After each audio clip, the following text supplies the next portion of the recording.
Hola chicos, la clase pasada habíamos analizado la distribución del ingreso. Decíamos que este era un indicador que mostraba cómo se distribuía el ingreso nacional entre los diferentes factores de la producción, es decir, la tierra, el capital y el trabajo. En este caso, vamos a analizar uno de los factores, que es el factor trabajo.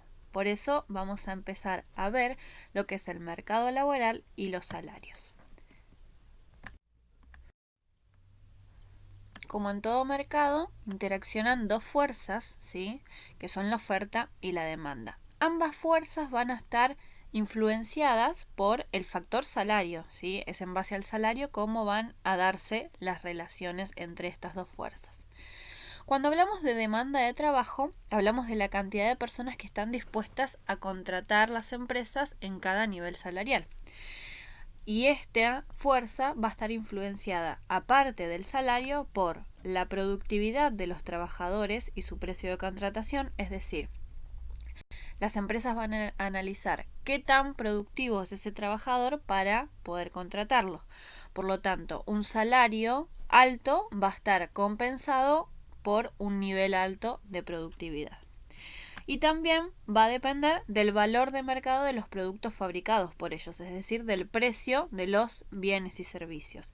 Cuanto más altos sean los bienes y servicios que se fabrican, más cantidad de dinero va a tener la empresa para poder contratar trabajadores y de esa manera va a aumentar el salario. También hablamos de la oferta de trabajo, es decir, la cantidad de trabajo que se ofrece a las empresas.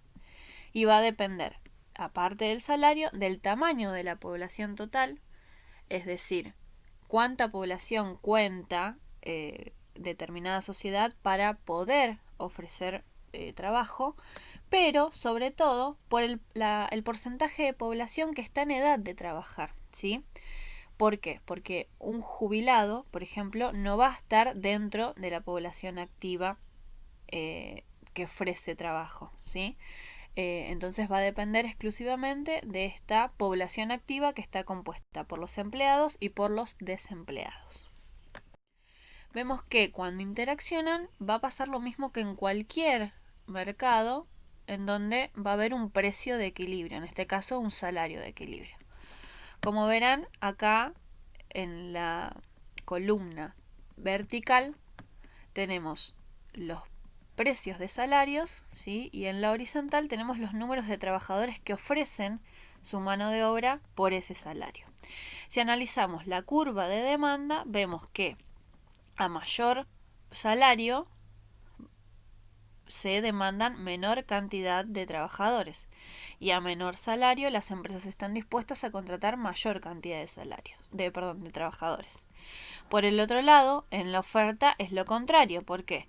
Porque a menor salario, menos trabajadores se van a ofrecer para trabajar y a mayor salario van a haber más trabajadores dispuestos a ofrecer su mano de obra.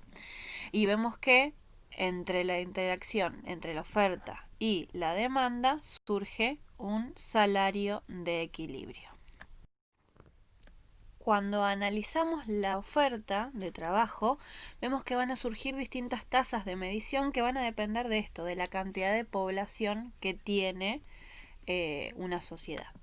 En el caso de la población total, vamos a ver que se va a dividir entre población activa, es decir, aquellas personas que pueden trabajar, y entre población inactiva, que son aquellas que no pueden trabajar, es decir, las mayores de 65 años o las menores de 16. Dentro de la población activa vamos a encontrar a ocupados, que son aquellas personas que tienen empleada su mano de obra, y los desocupados o desempleados, que son aquellos que no tienen trabajo. Vamos a ver que hay una tasa de actividad, que es aquella que analiza la población activa en proporción a la población total, ¿sí? Esto va a ser un porcentaje que analiza esto. ¿Cuánta población de la total puede llegar a ser empleada? Y también tenemos la tasa de desempleo, que analiza cuántos desempleados de la población activa hay en total de la población. Por eso ven que las fórmulas son la población activa, ¿sí?, que es esta de acá arriba, dividida la población total y todo esto por 100. Y nos va a dar un número, un porcentaje. En el caso de la tasa de desempleo, lo que analiza es de la población total activa, ¿sí?, cuántas personas son desempleadas. Bien. Y luego, lo último que vamos a analizar son las diferencias salariales. Hay factores que determinan por qué una persona o un grupo de personas cobra de manera distinta a otras. La primera que vamos a analizar son las diferencias en capital humano. Esto, cuando nosotros hablamos de capital humano, hablamos de la formación que tiene una persona y la experiencia con la que cuenta. Entonces, obviamente, aquella persona que tenga mayor formación y mayor experiencia va a cobrar un sueldo mucho más alto. Después tenemos diferencias compensatorias que tienen que ver con la naturaleza del trabajo, es decir, hay trabajos que son más riesgosos que otros o más desagradables, por así decirlo, que otros. Entonces son estos trabajos que van a recibir un sueldo mucho mayor que aquellos que la mayoría de la población está dispuesta a agarrar.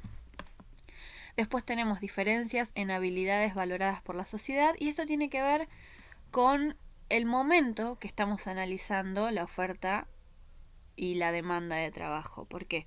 Porque, por ejemplo, si nosotros ahora analizamos el mercado laboral, seguramente hay muchos futbolistas que cobran mucho más que, por ejemplo, un médico. ¿Sí? ¿Por qué? Porque las habilidades del futbolista están valoradas o sobrevaloradas por la sociedad actual.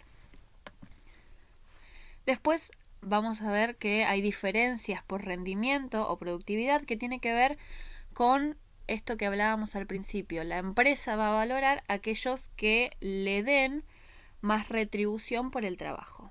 ¿Sí? Esto se ve claramente cuando vemos las comisiones. Por ejemplo, cuando alguien trabaja en un call center, puede recibir mayor cantidad de sueldo porque va a tener más comisiones por vender más. Y por último, vemos que también existen diferencias por discriminación. Esta discriminación puede ser de índole racial, ¿sí? Por ejemplo, en Estados Unidos las personas blancas cobran muchísimo más por el mismo trabajo que las personas negras, o en nuestro país también se ve que los extranjeros cobran por el mismo trabajo un dinero mucho menor. Y también puede ser de discriminación del tipo de género, ¿sí? A veces pasa que las mujeres no pueden acceder al mismo puesto de trabajo que un hombre, o incluso cuando acceden a ese puesto laboral cobran en menor proporción que los varones.